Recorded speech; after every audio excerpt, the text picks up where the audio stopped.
இன்றைக்கு பார்க்க இருக்க காரியம் என்னவென்றால், அவர் உங்கள் பிரச்சனையை நேரடியாய் தொடுகிறவர். God touches your problems directly. எப்பவுமே ஒரு விஷயம் நம்ம ஏதாவது சொல்லணும்னு வச்சிங்களேன், நம்மளுக்கு நேரடியாக சொல்லவே தெரியாது. தெரியுமா அவங்களுக்கு? ஊர்லேருந்து கதையிலேருந்து சிலர்லாம் சாட்சி சொல்ல விட்டால் அவங்க பிறக்கிறதுக்கு மேலேருந்து சாட்சி சொல்லியிருப்பாங்க. ஆண்டவர் நேற்று என்ன பண்ணாருன்னு சொல்லுங்கன்னா அதை விட்டுருவாங்க. கடைசியில் நேரம் ஆயிடுச்சுன்னு சொல்லி மைக்கு பிடிக்கிடுவாங்க. கடைசியில் சொல்ல வந்ததே.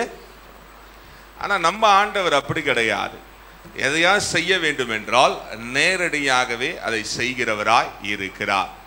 எடுத்து வாசிக்கலாம். லூக்கா எழுதின சுவிசேஷம் 13ஆம் அதிகாரம் 10 தொடங்கி 13 வசனம் வரைக்கும் வாசிக்கலாம். ஒரு ஓய்வு நாளில் சாப்டர் 13 verse 10 to 13 வரைக்கும் பார்க்கலாம். ஒரு ஓய்வு நாளில் அவர் ஜெப ஆலயத்தில் போதகம் பண்ணி கொண்டிருந்தார். அப்பொழுது 18 வருஷமாய் பலவீனப்படுத்தும் ஆவியை கொண்ட ஒரு ஸ்திரீ அங்கே இருந்தால். அவள் எவ்வளவும் நிமிரக்கூடாத கூனியாய் இருந்தாள். இயேசு அவளை கண்டு தம்மிடத்தில் அழைத்து, ஸ்திரீயே, உன் பலவீனத்தினின்று விடுதலையாக்கப்பட்டாய் என்று சொல்லி அவள் மேல் தமது கைகளை வைத்தார். உடனே அவள் நிமிர்ந்து தேவனை மகிமைப்படுத்தினாள். ரைட். இந்த நடந்த சம்பவம் நமக்கு நல்லா தெரியும். ஒருவேளை சண்டே கிளாஸில் கூட சொல்லிக் கொடுத்துருப்பாங்க, இல்லைனா வாலிப கூட்டத்தில் சொல்லிக் கொடுத்துருப்பாங்க, அப்படி இல்லைனா உபவாச ஜெபத்தில் சொல்லிக் கொடுத்துருப்பாங்க, அப்படி இல்லைனா நீங்கள் தூங்கும் போது சொல்லிக் கொடுத்துருப்பாங்க. அப்படி தானே? ரைட். இப்போ நடந்த காரியம் நமக்கு தெரியும். இயேசு கிறிஸ்து ஜெப ஆலயத்திலே பிரசங்கம் செய்து கொண்டிருக்கிறார். அல்லது அவர் வேதத்திலிருந்து, ஏசாயாவின் புத்தகத்திலிருந்து சில காரியங்களை பகுத்து அதை மக்களுக்கு சொல்லிக் கொண்டிருந்த பொழுது அங்கே ஒரு ஸ்திரீயை காணுகிறார். அங்கே ரொம்ப கவனிக்க வேண்டிய விஷயம் என்னவென்றால், அவள் எவ்வளவாய் கூனியாய் அல்லது நிமிர முடியாமல் இருந்தாள். முழுசா இருந்தாளா அப்படின்லாம் தெரியாது. ஆனால் ஏதோ ஒரு இடத்துல அவள் கூனியாய் இருந்தாள். அதுவும் எவ்வளோ ஆண்டுகள் இருந்தாள் என்றால் 18 ஆண்டுகள் கூனியாய். ரொம்ப கஷ்டம் பார்த்துங்க, ரொம்ப கஷ்டம். இவ எப்படி கூனியாய் இருந்திருப்பா அப்படின்றது நமக்கு தெரியும். கூனினா எப்படி இருப்பாங்க? குனிஞ்சிக்கினே இருப்பாங்க. அதுதான், அதனால தான் கூலே தொடங்கினாங்க. அதனால தான் குனி அப்படின்னு வச்சாங்க. குனினா குனிஞ்சிட்டே இருந்திருப்பா, ஒரு வேளை நிமிர்ந்திருக்க மாட்டாளோ என்று நாம் நினைத்து கொள்ளலாம். அதுதான் உண்மை. 18 வருஷமா ஒரு ஆள் அப்படி இருக்கணும்னா ரொம்ப கஷ்டம், ரொம்ப. அதுவே பழகிடும். தெரியுங்களா உங்களுக்கு? ரொம்ப கஷ்டம் ஒன்று, நாளாகனா எடுத்துருமா, அதுவே பழகிடும். நிமிர்ந்து பார்க்க வேண்டும் என்ற ஆசையே போய்விடும். அவங்களுக்கு அப்படியே வாழ்ந்து விடுகிற ஒரு கட்டத்தில் வந்துடும். இப்போ ஒரு சிலவங்களுக்கு ஃப்ராக்சர் ஆகுதுன்னு வச்சுங்களேன், நம்ம ஊருக்காரனுங்க அந்த காலத்தில் எக்ஸ்ரேலாம் இருக்காது, அப்படியே கட்டு போட்டுருவாங்க. புத்தூரில் போனீங்கன்னா அப்படியே அது சில நேரத்தில் பெண்டாகி கட்டு போட்டாங்கன்னா அவங்க வாழ்காலத்துக்கும் அவங்க கை எப்படி இருக்கும்? பெண்டாகவே தான் இருக்கும். அதை நிமித்தணும் அப்படின்ற எண்ணமும் வராது. அதோடைய வலியை பார்க்கும்போது வானா அது அப்படியே இருக்கட்டும் அப்படின்னு விட்டுருவோம். அதே போல இவ 18 வருஷமாய் காலங்கள் கடந்து செல்ல செல்ல இவ அதிலேயே பழகி விட்டாள். அதனால என்ன ஆயிடுச்சுன்னா, இயேசு வந்த பொழுது கூட இயேசுவால அவளை குணப்படுத்த முடியும் என்று அறியாதவளாய் அவ ஆலயத்துல வந்து இருந்தாள். இன்றைக்கு கூட நம்ம அநேக காரியங்கள் நம்ம வாழ்க்கையில அமுக்கி நம்மளை நிமிர விடாமல் பண்ணிக்கொண்டே இருக்கும். ஒரு கட்டத்துக்கு மேல என்ன தெரியுமா ஆயிடும்? நம்ம அதிலேயே பழகிடுவோம். பழகின பிறகு ஆலயத்திற்கும் நம்ம வருவோம், ஆலயத்துக்கும். ஆனா இங்க விடுதலை இருக்கிறது என்பதை உணராமலேயே, இயேசு உங்களை தொட்டு குணமாக்க முடியும் என்பதை அதை அறியாமலே நாம ஒவ்வொரு வாரம் ஆலயத்துக்கு வந்து கொண்டே இருப்போம். ஆண்டவர்கிட்ட வரும்பொழுது, ஆண்டவரே என் பிரச்சனையை நேரடியாய் தொடும் என்று கேட்காம, அல்லது ஆண்டவர் உங்கள் பிரச்சனையை நேரடியாய் தொட முடியும் என்பதை உணராம அப்படியே வருவோம், அப்படியே இருப்போம், அப்படியே என்ன பண்ணிடுவோம்? போயிடுவோம். ஆனால் இன்றைக்கு அப்படி அல்ல. இயேசு எத்தனை ஆண்டுகள் ஆனாலும், ஒருவேளை உங்கள் பிரச்சனையில நீங்கள் அப்படியே பழகி இருந்தாலும், அல்லது ஒருவேளை இது எனக்கு வாழ்க்கையில சகஜமாயிடுச்சுங்க என்று எண்ணினாலும், இன்றைக்கு உங்களை நிமிர செய்வது அவருடைய வேலையாய் இருக்கிறது. ஹல்லேலூயா. அப்ப ஒன்று நல்லா யோசிச்சு கொள்ளுங்களேன். இவள் வழக்கம் போலதான் ஆலயத்துக்கு வந்தாள், வழக்கம் போலதான் நம்ம ஆளோ பிரசங்கத்தை பண்ணி கொண்டு இருந்தார். ஆனால் நடந்தது என்னவென்றால், இயேசு மகிமைப்படும்படியாய் அல்லது பிதாவானவர் மகிமைப்படும்படியா இயேசு அவளை அழைத்து என்ன சொன்னாரு? அம்மா உன் குணம் சரியா என்று சொல்லி நேரடியாய் அவளை தொட்டார் என்று நாம் பார்க்கிறோம். இயேசு பல இடத்துல வேதத்துல தொடுகிற காரியங்கள் இருக்கிறது. பேதுருடைய மாமியார் ஜுரமாய் இருந்த பொழுது இயேசு தொட்டார். ஒரு சிறு பிள்ளை படுக்கையில இருந்த பொழுது இயேசு தொட்டார். ஒரு வாலிபன் பாடையில வந்த பொழுது இயேசு தொட்டார். இப்படி நிறைய காரியங்கள், குஷ்டரோகிகளை இயேசு தொட்டார், பார்வை இல்லாதவர்களை இயேசு தொட்டார். இப்படி நிறைய காரியங்கள் இயேசு தொடுதலை நாம் பார்க்கிறோம். இயேசு எப்பொழுதுமே எதை தொட்டார் என்பதை மாத்திரம்தான் நம்ம பார்க்க வேண்டியது அவசியமானதாய் இருக்கிறது. இயேசு எப்பொழுதுமே அவர் எதை தொடுகிறவராய் இருக்கிறார் என்றால் அவர் பிரச்சனையை தொடர்றார். பிரச்சனையை மாத்திரம்தான். இன்றைக்கு நான் வந்திருக்கிறேங்க, என் வாழ்க்கையில உண்மையிலே பல காரியங்கள் நடந்து கொண்டே இருக்கிறது, பல ஆண்டுகள் நடந்து கொண்டிருக்கிறது. அதுல இருந்து விடுதலை வேணும்னா அவர் தொடுகிறவராய் இருக்கிறார். இன்றைக்கு 4 முக்கியமான காரியங்களை மாத்திரம் பார்த்து துரிதமாய் நாம் முடித்து விடலாம். முதல்ல அவர் தொடுகிற காரியம் என்னவென்றால் உன்னுடைய பினான்ஸை அவர் தொடுகிறவர். பினான்சியல் ப்ராப்ளம் இன்றைக்கு ஆவிக்குரிய பிள்ளைகளுக்கு இருக்கிற பெரிய பிரச்சனை என்ன தெரியுமாங்க? பினான்ஸ் ப்ராப்ளம் தான் பிசாசு கொண்டு வருவான். கொண்டு வந்து அவன் என்ன பண்ணுவான்? நீ ஞாயிற்றுக்கிழமை ஆராதனைக்கு போகாத, நீ வேலைக்கு வந்தா எத்தனை மடங்கு சம்பளம் தருவான்? 2 மடங்கு 3 மடங்கு. சில ஆபீஸ் எல்லாம் ஞாயிற்றுக்கிழமை வந்தா 4 மடங்கு சம்பளம் கூட தருவாங்க. அப்போ அவனுக்கு தெரியும் உங்களை எங்க கையை வச்சா நீங்க ஆலயத்துக்கு போக மாட்டீங்க. ஆலயத்துக்கு வரல அப்படின்னா உங்களுடைய அழுத்துகிற காரியம் உங்களை நிமிர விடவே முடியாது என்பதை அவன் அறிந்தவனாயிருக்கிறான். எடுத்து வாசிக்கலாம். 1 தீமோத்தேயு 6ஆம் அதிகாரம் 10ஆம் வசனம். புக் ஆஃப் 1 தீமோத்தேயு 6 பார்க்கலாம். பண ஆசை எல்லா தீமைக்கும் வேறாய் இருக்கிறது. சிலர் அதை இச்சித்து விசுவாசத்தை விட்டு வலிவி தங்களை உருவ குத்தி கொண்டிருக்கிறார்கள். பாருங்களேன், பண ஆசை எல்லாத்துக்கும் தீமையா இருக்கு. இந்த வசனம் நமக்கு நல்லா தெரியும். இப்போ ஆண்டவர் என்ன சொல்றாருன்னா, எப்ப பண ஆசை எல்லா தீமைக்கும் வேர், கடைசியில் அது எங்க தரமா போய் முடிந்து விடும்? நம்மையே குத்தி கொண்டு இருக்கிறவர்களா இருக்கும். ஒரு கட்டத்துக்கு மேல என்ன தரமா ஆயிடும்? பினான்சியல் ப்ராப்ளம் ஆயிருந்தாலும், பினான்ஸை நோக்கி நம்ம ஓடிக்கொண்டே இருந்தாலும் அது நம்மை ஆளுகை செய்கிறதாய் மாறிவிடும். இயேசு எப்பவுமே வேதத்தில் சொல்லும் போது பார்க்குறாரு, கவனமா யோசிச்சு பார்த்தீங்கன்னா இந்த பண ஆசை தான் எல்லா பிரச்சனைக்கும் காரியம். உங்களுக்கு போதும் என்ற மனம் இருக்கும் என்றால் அது நிறைவானதாய் இருக்கு. இயேசு கிறிஸ்து ஒரு கட்டத்துக்கு மேல கூட இருந்தவனே சின்ன பண ஆசையில தான் என்ன பண்ணிட்டான்? மார்க் 14ஆம் அதிகாரம் 11ஆம் வசனம் சொல்லுகிறது, அவன் என்ன பண்ணிட்டான்? காட்டி கொடுக்க போய் விட்டான். இன்றைக்கு பண ஆசை ஆகும், இயேசுவையும் மறுதலிக்க காட்டி கொடுக்க வேறாய் மாறிவிடும். எடுத்துட்டீங்கன்னா வாசிங்க. அவர்கள் அதை கேட்டு சந்தோஷப்பட்டு அவனுக்கு பணம் கொடுப்போம் என்று வாக்குத்தத்தம் பண்ணினார்கள். அவன் அவரை காட்டி கொடுப்பதற்கு தகுந்த சமயம் பார்த்து கொண்டிருந்தான். பாருங்களேன், பணம் ஒருத்தனுக்கு ரொம்ப தேவைன்னு வச்சுங்களேன். தேவைதான், எல்லாருக்கும் பணம் தேவை. எதுக்கு பணம் தேவை? ஒரு நல்ல உடை உடுத்த, நல்ல வீடு இருக்க, அல்லது நல்ல ஆகாரம், அல்லது போவதற்கு வருவதற்கு, அல்லது மற்றவர் யாருக்காவது செய்வதற்கு பணம் வேணும். ஆனா அதுக்கு மேல வேணும்னு ஆசைப்படும் பொழுதுதான் நம்ம என்ன பண்ணுவோம்? இயேசுவை விட்டு விலகி போகிறவர்களா இருக்கிறோம். இது என்னத்திரம் ஆயிடும்? இயேசுவையே மறுதலிக்கிற காட்டி கொடுக்கிற தருணத்துல பிசாசு அழகா கொண்டு போய் விடுவான். ஒன்றுமே இல்லை. ஒரு ஆண்டு இல்லை 6 மாதம் நீங்க சபைக்கு வரலன்னு வச்சுங்களேன், உங்களுக்குள்ள இயேசுவோடைய அன்பு தாகம் இல்லாமலே போய்விடும். இல்லாமலே 1-2 வாரம் நல்ல ஆவிக்குரிய பிள்ளைங்க சபைக்கு வரலன்னா 3ஆவது வாரம் வரும்பொழுது அவங்களுக்கு ஏதோ ஒரு புதுசா ஒரு இடத்துல உட்காந்துட்டு இருக்க மாதிரியே இருக்கும். எத்தனை பேருக்கு இருந்திருக்குன்னு தெரியல. 2 வாரம் வரலனாலே 3ஆவது வாரம் சர்ச்சுக்கு வந்தா ஐயோ நம்ம எங்கேயோ வந்து உட்கார்ந்து இருக்கிறோம் அப்படின்னு உள்ள ஒரு குத்தோ அது ஆவியானவர் நமக்கு ஒப்பு கொடுக்கும் பொழுதுதான் அதை சுத்திகரிக்கிறவரா. அப்போ ஒன்று நல்லா தெரிஞ்சுங்களேன், சில நேரத்தில் இந்த ஃபினான்ஸ் ப்ராப்ளம் வர்றதுக்கான காரணம் என்ன தெரியுமாங்க? நம்மளை அழுத்துகிற காரணம் என்ன தெரியுமாங்க? நம்ம அதை தேடி ஓடிக்கொண்டே இருக்கோம். உலகத்தில் எல்லா பணமும் வெறும் பேப்பர் தான். எந்த கலர்ல இருந்தாலும், அது பச்சை கலர்ல இருந்தாலும், மஞ்சள் கலர்ல இருந்தாலும், அல்லது கலரே இல்லாம இருந்தாலும், அது வெறும் அதிக பணம் வைத்திருந்தவனாலும் தன் ஜீவனை பாதுகாத்துக் கொள்ளவே. அதிக பணம் இருந்தா பிரச்சனை தான், தெரியுமா உங்களுக்கு? இல்லைனாலும் பிரச்சனை தான். பவுல் சொல்லுகிறான், எனக்கு அன்றாட எனக்கு என்ன தேவையோ அதை மாத்திரம் கொடுங்க ஆண்டவரேன்றான். ஏன் தெரியுமா? அதிகமாக கொடுத்தாலும் ஆண்டவரை விட்டு போயிடுவான், குறைவே கொடுத்தாலும் ஆண்டவரை தேட மாட்டான். ஏன்னா உலகத்தை தேட ஆரம்பி. அப்போ ஒன்று நல்லா தெரிஞ்சுக்கொள்ளுங்களேன், நமக்கு இந்த அழுத்தம் வருவதற்கான காரணம் என்னவென்றால், எடுத்து வாசிக்கலாம். மார்க் எழுதின சுவிசேஷம், மத்தேயு 6ஆம் அதிகாரம் 24 வாசிக்கலாம். 6:24 வந்திருக்காங்க. 2 எஜமான்களுக்கு ஊழியம் செய்ய ஒருவனாலும் கூடாது.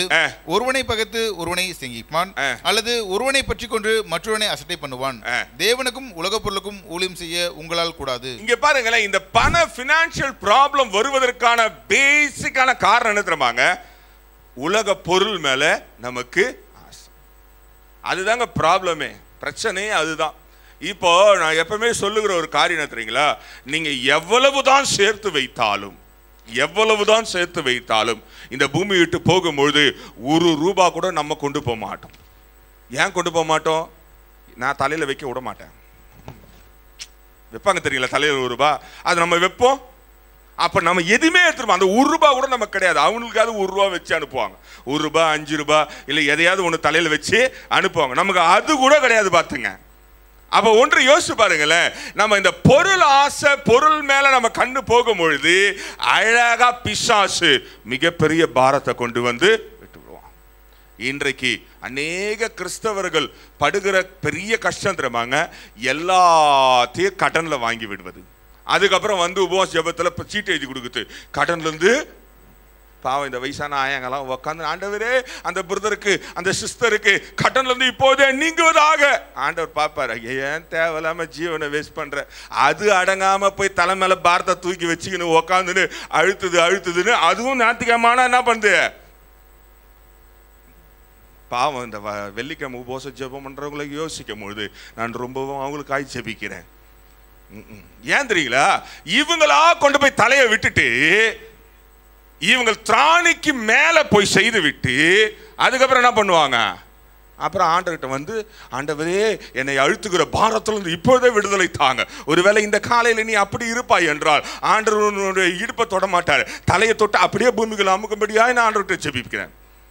ஒன்று நல்லா தெரிஞ்சுக்கொள்ளுங்க, ஃபினான்ஸ் தான் முதல்ல பிசாசு நம்மளை மேலே வைக்கிற பாரமாக இருக்கிறது. உங்களுக்கு நீங்க எவ்வளவுதான் உங்க பிள்ளைகளுக்கு குறித்து ஜெபித்தாலும், எவ்வளவுதான் நீங்க அவங்களுக்கு ஆசையை சேர்த்து வைத்தாலும், நீங்க அவங்கள கர்த்தருக்குள்ள நடத்தி அபிஷேகத்துக்குள்ள நடத்திடுங்களேன், அவங்களை குறித்து உங்களுக்கு கவலையே தேவையில்லை. ஆண்டவர் அழகா நடத்துவார். நீங்க கவலைப்பட வேண்டியதே இல்லைங்க. தெரியுமா உங்களுக்கு வேதம் சொல்லுகிறது, சிறு வயதுல அவனுக்கு கர்த்தருக்கு பயப்படுகிற பயத்தை போதி, அவன் முதிர் வயது ஆகும்போது என்ன பண்ணுவான்? அப்ப ஆண்டவருக்கு தெரியும் உன் பிள்ளையை கொடுத்து உன்னுடைய சந்ததியை கொடுத்து எப்படி வழி நடத்தணும்னு ஆண்டவருக்கு நல்லா தெரியும். ஆனா நமக்கு என்ன தெரியுமா, நம்ம பூமி விட்டு போகும்பொழுது அவங்களுக்கு பெருசா எதையா சேர்த்து வைத்து விட்டு, நல்லதுதான் அப்படி பெற்றோர்கள் இருப்பீங்கன்னா நல்லதுதான், சேர்த்து வைங்க. ஆனா ரொம்ப நாள் பூமியில இருந்துடாதீங்க. கடைசியில அவங்க தான் உங்களுக்கு வேதம் சொல்லுகிறது, உன் வீட்டாரே எப்படி சத்ருவா மாறுவாங்க? சொத்துக்காக தான் மாறுவாங்க. ஐயோ மாறல போட்டு வளர்த்தனே, பிறக்கும் போது 30 நாள் இன்குபேட்டர்ல இருந்தியே. ஒரு அம்மா ஜோம் பண்ணிச்சு என்கிட்ட, பாஸ்டர் இந்த குழந்தைக்காய் ஜோம் பண்ணுங்க, என்னை கொல்லணுன்ற ஒரே வீரில் இருக்கிறா, சோறு போடமா. என்னம்மா பண்ண? சிறு வயசுல 30 நாள் இன்குபேட்டர்ல இருந்தா. என் பாவம் எங்க கணவர் இன்குபேட்டருக்கும் எனக்கும் குழந்தைய டெய்லி தூக்குவாரு. இப்ப அந்த குழந்தை என்னை கொல்லணும்னே முடிவு இருக்குது. எதுக்கு? சொத்துக்கு. ஒன்று நல்லா தெரிஞ்சு கொள்ளுங்களேன், நீ உன் பிள்ளைய கர்த்தருக்குள் வளர்க்கும் பொழுது பினான்ஸை கொண்டு வளர்க்காம இருப்பாய் என்றா, ஆண்டவர் அவனை வளர்க்கிறவராய் இருக்கிறார், ஆண்டவரே போதிக்கிறவராய் இருக்கிறார், ஆண்டவரே போஷிக்கிறவராய் இருக்கிறார், ஆண்டவரே எல்லாவற்றையும் செய்கிறவராய் இருக்கிறார். அது உன் பிள்ளைக்கு மாத்திரமல்ல, உனக்கும் உகந்ததாய் இருக்கிறது. இன்றைக்கு நிறைய பேர் என்ன தெரியுமாங்க, கிறிஸ்தவங்களுக்கு சிலர்லாம் பார்த்தீங்க வச்சுங்களேன், ஞாயிற்றுக்கிழமையானா புது ட்ரெஸ் போடணும்னு ஒரு பைத்தியம் இருக்கிறாங்க. நான் ஒரு பிரதர்கிட்ட பேசிட்டு இருக்கும்போது கேட்டேன். அவர் சொன்னார், பிரதர் எனக்கு சண்டேனா புது ஒயிட் ஷர்ட் போடணும். நல்ல ஆசை தானே, தப்பான ஆசையாங்க. சர்ச்சுக்கு ஒரு புது ஒயிட் ஷர்ட். ஆனால் 52 ஒயிட் ஷர்ட்டை வச்சு அடுத்த வருஷம் என்ன பண்ணுவேன்? 52 வாரங்க. நீங்கள் பார்க்கறத பார்த்தா 52 வாரமா? இல்லையே, 40 வாரம் தானே நான் வரேன். நீங்கள் வரத்த சொல்லலை, ஞாயிற்றுக்கிழமையை சொன்னேன். ஓகேவா? ஞாயிற்றுக்கிழமை 52 வாரம், மறந்துடாதீங்க. நீங்க வரது 30 40 அது உங்க விருப்பம், விட்டுருங்க. இப்போ 52 ஒயிட் ஷர்ட் இந்த வருஷம் வாங்கிட்ட, அடுத்த வருஷம் எந்த ஒயிட் ஷர்ட்டை போடுவேன்? இன்னும் 52 வரும். 5 வருஷம் கழிச்சு உங்க வீட்டில் திருடன் வருவான். வந்து பார்க்கும்போது எப்படி தெரியுமா இருக்கும்? நீங்க தப்பி தவிர உங்க பெட்டு மேலே அடிக்க வச்சுட்டு போயிடுங்களேன், வெறும் ஒயிட் ஷர்ட்டா. யாராவது உங்க வீட்டுக்குள்ள வந்தா எப்படி இருக்கும் பார்க்கறதுக்கு? வெள்ளை துணியில மூடப்பட்ட மேலேயே இருக்கும். அதனால தான் வேதம் சொல்லுகிற வெள்ளடிக்கப்பட்ட கல்லறை போல. அப்ப ஒன்று யோசிங்களேன், பண ஆசை தான் எல்லாத்துக்குமே பிரச்சனை. இன்றைக்கு பிசாசு உங்களை கொண்டு வந்து அதில் அழுத்தவே கிடையாது. நீங்களா போய் மாட்டிக்கிட்டு அப்புறம் ஆண்டவரை விடுதலை ஆக்குங்கன்னா கவலைப்படாதீங்க. என் ஆண்டவர் அப்படி தெரியாம மாட்டிக்கிட்டு இருந்தாலும் இன்றைக்கு அதை விடுதலை ஆக்குறவராக இருக்கிறார். ஹல்லேலூயா. நமக்கு தெரியாம இருக்கலாம், ஒருவேளை பினான்ஸை பற்றி சபைகளில் பேசாம இருக்கலாம். ஆனா வேதம் சொல்லுகிறது, நீங்க முதலாவதாக தேவனுடைய ராஜ்யத்தையும் அப்பொழுது எல்லாத்தையும் கொடுக்குறவன்றார், எல்லாத்தையும் கூட தான் கொடுக்குறன்றார். நீங்க முதலாவதாக தேவனுடைய ராஜ்யத்தை தேடுங்கள், அப்பொழுது உங்களுக்கு தேவைகளுக்கு கொடுக்கப்படும் அப்படின்னு இருக்கு. கூட தான் கொடுக்குறன்றாரு. ஏன் கூட கொடுக்குறாரு அப்படின்னா, நீங்க எதிலுமே கஷ்டப்படக்கூடாது, போதுமானதா இருக்க வேண்டும் என்பதற்காகவே அவர் ஒரு படி மேல கொடுக்கிறார். ஒருவேளை நீ ஆண்டவரே இந்த மாதம் நடத்துவதற்கு என் வருமானத்தை ஆசீர்வதினா, அவர் அடுத்த 3 மாசத்துக்கு ஆசீர்வதித்து தான் தருவார். அடுத்த 3 மாசத்துக்கும் நிறைவானதை தருவார். அதுக்காக நீ 12 வாரம் ஆலயத்துக்கு வரலன்னா அவர் வைப்பாரு, எங்க திரும்ப வா அப்படின்றதுக்காகவே. அப்ப ஒன்று யோசிச்சு கொள்ளுங்களேன், வேதத்தின்படி நீயும் நானும் நடப்போம் என்றால் நிச்சயமா எந்த பினான்ஸ் ப்ராப்ளமா இருந்தாலும் அவர் நீக்கி விடுகிறவரா இருக்கிறார். நீங்க அப்படியே குருடன் நம்புவதை போல ஆண்டவர் நம்பணும். ஆண்டவரை சில விசுவாசிங்க பார்த்தீங்க வச்சுங்களேன், சம்பளம்லாம் வாங்கின உடனே அந்த முதல் போட்ட உடனே ஜெபம் பண்ணுவாங்க. இப்போல்லாம் பேங்க்கில் தான் போட்டுறாங்க, யாரும் கையில் கொடுக்க மாட்டாங்க.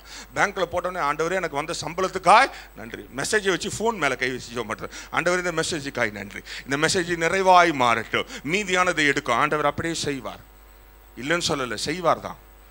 சிலர் அப்படி கிடையாது, வந்த உடனே ஒரு பீப்புன்னு ஒரு சவுண்டு கேட்கும், எது சம்பளம் வந்ததுன்னு. அடுத்து டக டக டக டகன்னு சவுண்டு கேட்கும், சம்பளம் போயிடுச்சு. வந்தது ஒரு சவுண்டு, போறது எத்தனை சவுண்டா இருக்கும்? பல சவுண்டு இருக்கும். இன்றைக்கு அது அல்ல ஆவிக்குரிய வாழ்க்கை. ஆவிக்குரிய வாழ்க்கை என்பது உன் கையில் ஆண்டவர் ஒன்று கொடுப்பார் என்றா அது உனக்கும் உன் சந்ததிக்கும் ஆசீர்வாதமாய் மாற்றுவதுதான் அவருடைய வேலையாய் இருக்கு. அப்போ ஒன்று யோசிக்கல, நம்ம எல்லாத்தையும் தூக்கி ஒருத்த மேல போட்டுறோம். நமக்கு ஒரு இளிச்சவாயன் கிடைச்சிட்டான், கிறிஸ்தவம், அதுவும் பெந்தகோஸ்தக்காரனுக்கு ஒரு இளிச்சவாயன். அவன் பேர் நான் சொல்லுங்களேன் பார்ப்போம், சொல்ல மாட்டாங்க. ஏன்னா நம்ம அவனுடைய பங்காளி, எப்படி சொல்லிடுவோம், காட்டி கொடுக்க மாட்டோம். தமிழர்கள் யாராவது காட்டி கொடுப்போம்? சத்தியமாக காட்டி கொடுக்க மாட்டோம். நமக்கு ஒருத்தன் குத்துனா கூட அவனை காட்டி கொடுக்க மாட்டோம். அதான் தமிழனுடைய பண்பாடு. அவன் பேர் பிசாசு, இளிச்சவாய். அவன் கிறிஸ்தவங்களுக்கு இருக்கிற இளிச்சவாய் அவன் தான். எது எடு பிசாசு மேலே போட்டுறது. பிசாசினை கொண்டு போய் கடலில் தள்ளி விட்டான். பிசாசினை கொண்டு போய் என் கண்ணை அந்த நேரத்தில் மூட விடாம அவன் திறந்து வச்சான். அதனால போய் அந்த பொருளை வாங்கிட்டு வந்துட்டேன், அதனால இஎம்ஐல மாட்டிக்கிறேன். இப்ப கடங்கார வீட்டு வாசல்ல வந்து கத்துவான். கத்தும் போதுதான் ஆண்டவர் தேடுவோம். ஆண்டவரே, காக்காவை கொண்டு போஷித்தீரே, என்னை போஷிக்க மாட்டீரா? அவர் சொன்னார், நீ காக்காவை பார்த்தியா, கடையில் போய் பொருளை பார்த்தியான்னு. நம்ம யாரை பார்க்கணும்? ஆண்டவரை தான் பார்க்கணும். இன்றைக்கு உன்னுடைய அநேக ஆவிக்குரிய பிள்ளைகளை அழுத்தி கொண்டிருக்கிற காரியம் இந்த ஃபினான்ஸை ஆண்டவர் தொடுகிறவராக இருக்கிறார். அதில் ஒரு சில காரியம் குறிப்பாக சொல்லிட்டு நான் அடுத்தது போயிடுறேன். லூக்கா 16ஆம் அதிகாரம் 11ஆம் வசனத்தை வாசிக்கலாம். லூக்கா 16:11. அநீதியான உலக பொருளை பற்றி நீங்கள் உண்மையா இராவிட்டால் யார் உங்களை நம்பி உங்களிடத்தில் மெய்யான பொருளை ஒப்புவிப்பார்? ஒன்று நல்லா தெரிஞ்சுக்கொள்ளுங்களேன், ஆண்டவர் கொடுக்க எப்பவுமே ஆயத்தமா இருக்கிறார். ஆயத்தமா முதல்ல ஒன்று நல்லா தெரிஞ்சுக்கணும், உங்க கையில எதை கொடுத்தாலும் நீங்க என்ன பண்ணுமா அதுக்கு உண்மையா இருக்கணும். நம்ம ஆளுக்கிட்ட ஒரு பழக்கம் இருக்கு, என்ன தெரியுமா? வேற ஒருத்தன் பொருளை வந்தா அதை மானாவரே யூஸ் பண்றது. தெரியுமா உங்களுக்கு? இப்போ ஒன்றும் இல்லை, இப்போ நீங்க எத்தனை பேர் கையில் தூக்குவானா, எத்தனை பேர் ஆஃபீஸுக்கு போகிறோம், ஆஃபீஸு பொருள் உங்கள் வீட்டில் ஒன்று கூட இல்லைன்றவங்க யாராவது இருந்தீங்கன்னா கை தூக்குங்க. பேனா, paper, clip, rubber, இரேசரு, pencil, scale, எப்படியாவது தெரியாமல் வந்துச்சு. அது எப்படி வரும்? தெரியாமல் உன் பர்ஸை என்னைக்காவது ஆஃபீஸில் விட்டு வந்துக்கிறியா? தெரியாமல் உன் பர்ஸில் இருக்கிற பணத்தை எடுத்து டேபிளில் வச்சுட்டு வந்துக்கிறியா? வருமா? ஆண்டவர் என்ன சொல்றாருன்னா, நல்லா கவனித்துக்கொள்ளுங்க, அநீதியா உலகத்துக்குரியவனுடைய காரியங்கள்ல நீ உண்மையா இல்லை அப்படின்னா உன்னை நம்பி எதுவுமே தர வேதம் சொல்லுகிறது உண்மை உள்ளவனுக்கு இருக்கிறது எல்லாத்தையும் பிடிக்கிட்டு வந்து கொடுப்பாராம். உள்ளவன் இடத்துல இருந்து என்ன பண்ணிடுவாரா, பிடிக்கிட்டு வந்து உள்ளவனுக்கிட்ட இருந்து பிடுங்கினா கூட பரவாயில்ல. வேதம் சொல்லுது இல்லாதவங்கிட்டையும் பிடிக்கணும் வந்துடுவாராம். அவனே இல்லாதவன் அவங்க இல்லை என்ன பிடுங்க முடியும்? பிச்சைக்கார கையிட்டே பிச்சை பிடிக்கணும் வந்துற கதையாகுது. அப்போ ஒன்று யோசிங்களேன், நம்ம ஆண்டவர் ரொம்ப கவனமாக இருக்கார். சின்ன விஷயத்தில் ஆண்டவர் கூர்மையாய் கவனிக்கிறவர். ஏன்னு தெரியுமா? Small thing will spoil your character. ஒரு சிறிய காரியம் உன்னுடைய முழு வாழ்க்கையும் நாசமாக்கிறோம். முழு வாழ்க்கையும். தீர்க்கதரிசி இட்ல நாகமான் வந்தான். அவன் என்ன வந்தான்? வெறுங்கையா வந்தானா? கடைசியில் யாருக்கு குஷ்டம் வந்தது? அவன் எங்க இருந்தான்? எங்கங்க இருந்தான்? கேஸ் எங்கங்க இருந்தான்? ஊழியக்காரன் வீட்டில் இருக்கிறவனு குஷ்டம் வரலாமா? ஆவிக்குரிய பிள்ளைகளுக்கு சொல்லக்கூடாது குஷ்டம் வரலாமா? எப்படிப்பட்ட குஷ்டம் வருது தெரியுமா? கட்டணுன்ற பிரச்சனை எல்லாமே வர்றதுக்கு காரணம் என்ன தெரியுமாங்க? நம்ம எவன் மேலேயோ எவன் திங்ஸ்லையோ ஆசை வைப்பது. இது நீங்கள் யோசிக்கலாம், ஒருவேளை நான் அப்படிலாம் இல்லைங்க. இல்லை அப்படின்னா இன்றைக்கி போய் உங்கள் வீட்டில் ஃபுல்லாக ஸ்கேன் பண்ணு, இருக்கிறதெல்லாம் தூக்கிட்டு போய் எங்கேருந்து எடுத்துகிட்டு வந்து அங்கேயே கொடு. அப்போ தான் ஆண்டவர் உனக்கு திரும்பவும் ரெட்டிப்பானதை தருவா. நம்ம நினைக்கலாம் ஒருவேளை நம்ம அப்படிலாம் கிடையாது. ஒரே ஒரு பேனா, 5 ரூபா பேனா ஆண்டவர் என்ன பண்ணிடுவார்? 5 ரூபா சகையை கூட்ட போது அவன் சொன்னான், ஆண்டவரே யார்கிட்டயாவது அநியாயமாக வாங்கியிருந்தா எவ்வளோ தரேன்னா 4 தனியாக தரானா. ஏன் தெரியுமா? அவனுக்கு அவ்வளோ தில்லாக இருந்தான். நான் ஒருத்தர்கிட்ட அநியாயமாக 1 ரூபா வாங்கலை. வேதத்தில் அவன் கொடுத்தான்னு எங்கே போட்டிருக்குதா? வாங்கினா கொடுத்துட்றேன்னா, உள்ளதையும் தந்துடுறேன்னா. பாதி ஆஸ்தி என்ன பண்ணா, ஏழைக்கும் தரித்திரருக்கும் தந்துடுறேன்னா, வாங்கியிருந்தா 4 தனியாக கொடுத்துட்றேன்னா. நான் நினைக்கிறேன்னா ஆஸ்தியை கொடுத்துருப்பான், யாருக்கிட்டே அநியாயமாக வாங்கியிருக்க மாட்டான். அதனால தான் அவன் கடைசி வரைக்கும் ஆண்டோட சீசனாக இருந்தான். இன்றைக்கு ஆண்டவர் உன்னை என்னையும் அந்த சின்ன விஷயத்தில் தாங்க நம்ம பெரிய சாபத்தை கொண்டு வந்து. ஒன்றும் இல்லை, ஒரு பேனா குத்திக்கிட்டு வந்தால் ஆஃபீஸ்லேருந்து பிரச்சனை இல்லை. ஒரு பேனா குத்திக்கிட்டு வந்தீங்கன்னு வச்சுங்களேன் பாக்கெட்டில், நமக்கு அது வெயிட்டாக தெரியாது. தெரியுமா? 5 ரூபா பேனா எங்கன்னா வெயிட்டாக தெரியுமா? தெரியாது. அதே ஒரு 1 லட்சம் பேனா திருடின்னு வந்தால் பாக்கெட்டில் குத்தின்னு வர முடியுமா? பாக்கெட் கழுத்தில் வேணால் மாட்டின்னு வரலாம். மாட்டின்னு வந்தால் நான் நினைக்கிறேன் இப்போ அந்த அம்மாவை யோசித்து பாருங்க. இன்னைக்கு அநேகர் அப்படிதான். அடுத்து ஒரு வசனத்தை வாசிக்கலாம். பிலிப்பியர் 4ஆம் அதிகாரம் 19. அதிலே 12ஆம் வசனத்தை வாசிக்கும் போது 12. லூக்கா 16-11 இல்லை வாசிக்கல.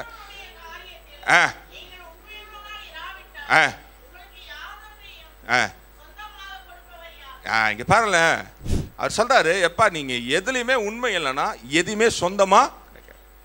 சிலதெல்லாம் பார்த்தீங்க வச்சிங்களேன், கிறிஸ்துவ பிள்ளைகளா ஆண்டோடைய பிள்ளைகளா இருப்பாங்க. வேதம் சொல்லுகிறது பூமியை நம்ம என்ன பண்ணணுமா? சுதந்திரிக்கணும். அதான ஃபேக்ட். பூமியை சுதந்திரிப்போம் அப்படின்னா தெரியுமா? ஒரு நிரந்தரமாக ஆதார் கார்டில் ஒரு நிரந்தரமான ஒரு அட்ரஸ். சிலர்லாம் பார்த்தீங்கன்னா ஆதார் கார்டை வருஷத்துக்கு 2 தடவை மாற்றுவாங்க.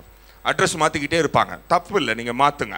ஏன்னா புதுசாக ஒரு இடத்துக்கு போனால் கவர்மெண்ட்டுக்கு தெரியணும். நீங்கள் இங்கே ஒன்று பண்ணிவிட்டு வேறு ஒரு அட்ரஸ்க்கு ஓட்டிங்கன்னா எப்படி பிடிக்கிறது? அதனால் மாற்றுங்க. ஆனால் வேதம் சொல்லுகிறது பூமியை நம்ம என்ன பண்ணணுமா? அப்போ சுதந்திரிக்கணும் அப்படின்னா இந்த சுதந்திரமான காரியங்களை யார் கொடுக்கணும்? ஆண்டவர் தான். அப்போ நம்ம உண்மை இல்லைன்னா நிரந்தரமானதை கொடுக்கவே மாட்டார். நிரந்தரமான எதையுமே சொந்தமாக எதுவுமே தரமாட்டார். சொந்தமாக இந்த பூமியில் எதுவுமே தரமாட்டார். அசைகிற எதுவும் தரமாட்டாரு, அசையாது எதுவுமே தரமாட்டார், லிக்விடாக எதுவும் தரமாட்டார், பிளாக்லையும் எதுவும் தரமாட்டார், ஒயிட்லையும் தரமாட்டார். ஒரு போதகர் வீட்டில் போயிருந்து ஜெபம் பண்ணும்போது அவர் சொன்னார், ஐயா இந்த ரூமுக்காக கை நீட்டி ஜெபம் பண்ணுங்கன்னாரு. நானும் கஷ்டப்பட்டு சரி உள்ளே எதனா இருக்கும், ஒரு வியாதியோடு யாராவது இருப்பாங்கன்னு ஜெபம் பண்ணிட்டு வந்தேன். அதுக்கப்புறம் தான் சொன்னார், ஐயா காணிக்கை மொத்தத்தையும் இங்கே தான் வச்சுருக்கிறேன் அப்படின்னாரு. காணிக்கை எங்கே வைக்கணும்? பேங்க்கில் தான். வீட்டில் வச்சுருந்தா நான் வந்தவொடனே யோசித்தேன், ஆண்டவரே எந்த திருடம் வரணும் ஆண்டவரே அப்படின்னு ஜெபம் பண்ணேன். பேங்க்கில் தான். அப்போ ஒன்று யோசிச்சு கொள்ளுங்களேன், நீ சொந்தமாக இந்த பூமியில் எதாவது வேணும்னா ஆண்டருக்கு உண்மை உள்ளவனா இருக்கு. அப்போ தான் ஆண்டர் தருகிறார். எடுத்து வாசிக்கலாம். பிலிப்பியர் 4ஆம் அதிகாரம் 19ஆம் வசனத்தை வாசிக்கலாம்.